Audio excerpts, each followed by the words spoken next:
قرر يستمتع بيومه. الحب بقى بدأت في أنهي عمل فيهم؟ لا بشويه حلوين هايم انا عايزه اتجوزها. بقبل فورا حبيبه قلبي. قلت لها كده قلت لها بصي بقول لك ايه، انا بحبك. الله جميل. والله كتب الأرواح المشوار مع بعض. يا بنتي لو قعدنا نحلف لحد بعد بكره ما حدش هيصدقنا، نعمل ايه؟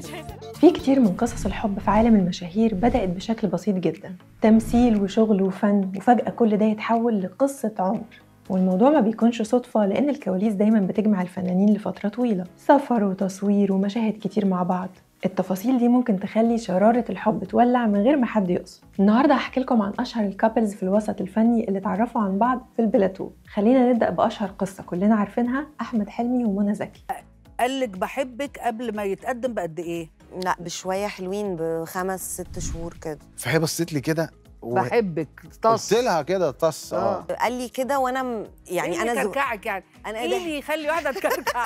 كل حاجة بدأت في وقت تصوير فيلم ليه خلتني أحبك. وقتها كان أحمد حلمي لسه بيبتدي ياخد خطوات أكبر في مشواره الفني، أما منى زكي فكانت نجمة كبيرة، بس الكيمياء اللي ما بين الاتنين محدش يقدر يغفلها أو ينكرها. أحمد حس إن منى هي دي شريكة حياته، ومنى أعجبت جدا بأحمد بس ما بينتلوش ده، وقرر أحمد حلمي إنه يصارح منى زكي بحبه ليها وقت ما كانت بتصور فيلم أفريكان. ومن بعد ما صارحها ولقى القبول منها، الاتنين اتخطبوا على طول وبعدها اتجوزوا. لكن شرارة الحب بتاعتهم بدأت في البلاتو، وناس كتير وقتها كانوا شايفين إن إزاي نجمة كبيرة زي منى زكي تتجوز شخص لسه بيبدأ في الوسط الفني، بس ما كانوش يعرفوا المستقبل وإن أحمد حلمي بعد كده هيبقى واحد من أشهر الكوميديانات في مصر وأكبرهم. والنهارده بقالهم أكتر من 20 سنة متجوزين، وبيعتبروا من أنجح الثنائيات في الوسط الفني. مبسوطه قوي. اعتقد منى مش حبات في البيت النهارده.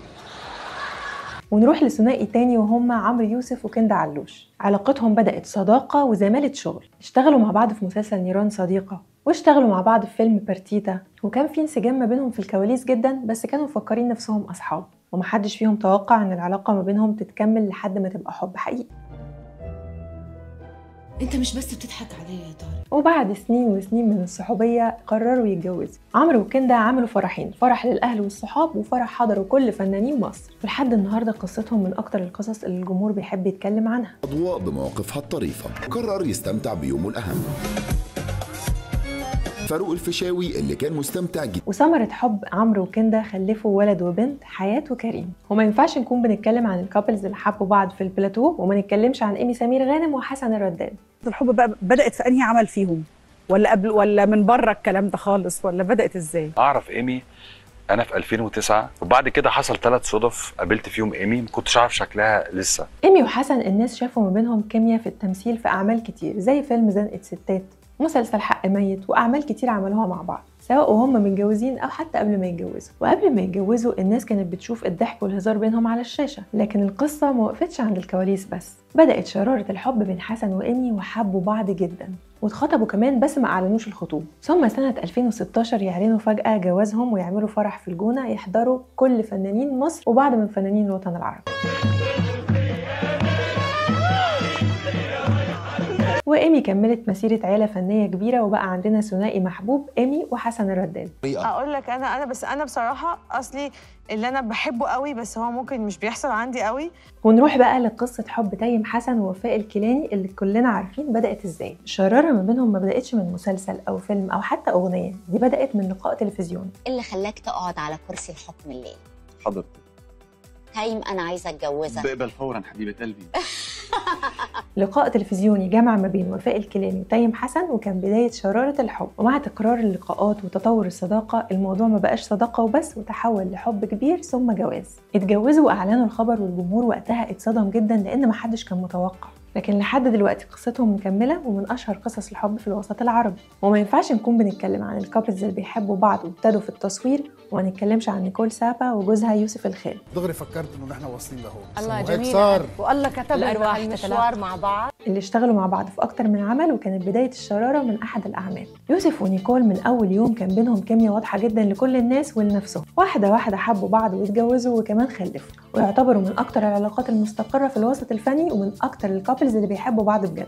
كتير حافظين بعض كتير. لسه مرينا لانه مؤسسين من قبل. هيدي المفارقه اللي دايما مش عارف افسرها لنا. اما بقى قصه بسنت شوقي ومحمد فراج فهي مختلفه شويه. هم كانوا يعرفوا بعض قبل البلاتو بس بسنت ما كانتش بتطيق. ازاي تقدر توصف المرحله دي في علاقتنا؟ مهمه جدا جدا جدا. تفكيري في الموضوع ده اتغير شويه للاحسن. اللقاء الاول ما بينهم حصل في عيد ميلاد. بسنت كانت بتكلم صاحبة العيد ميلاد عن الأبراج لأنها مهتمة بيهم، ووقتها فجأة كده محمد فراج تدخل في الحوار وراح قال لبسنت إن هو برج العقرب، وده لأنه معجب بيها وعايز يفتح كلام، فبسنت بصت له من فوق لتحت وسابته ومشي، بتقول إنها ما كانتش بتطيقه وما كانتش بتحب الفايبز بتاعته.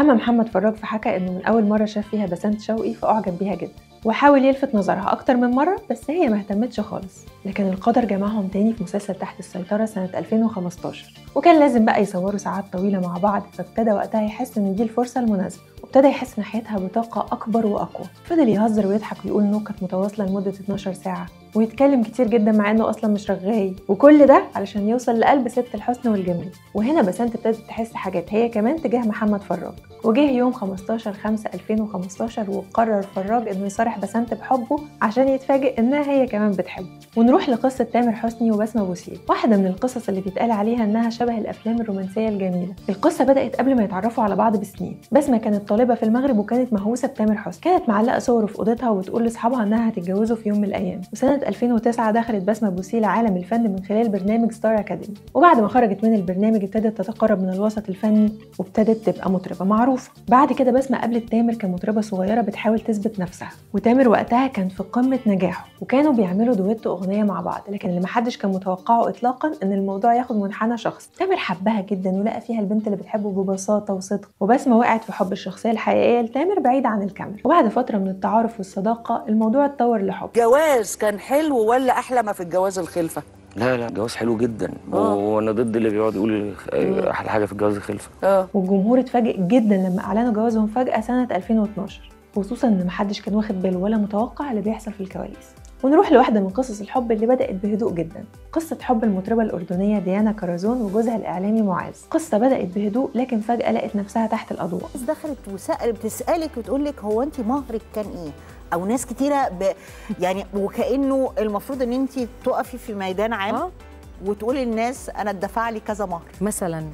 هي مش هي يعني معاذ مذيع واعلامي اردني معروف، وديانا مطربه معروفه في الاردن والعالم العربي. اتقابلوا في كذا لقاء اعلامي ومن هنا بدات ما بينهم صداقه واحترام متبادل، بس مع الوقت كلنا عارفين طبعا ايه اللي بيحصل.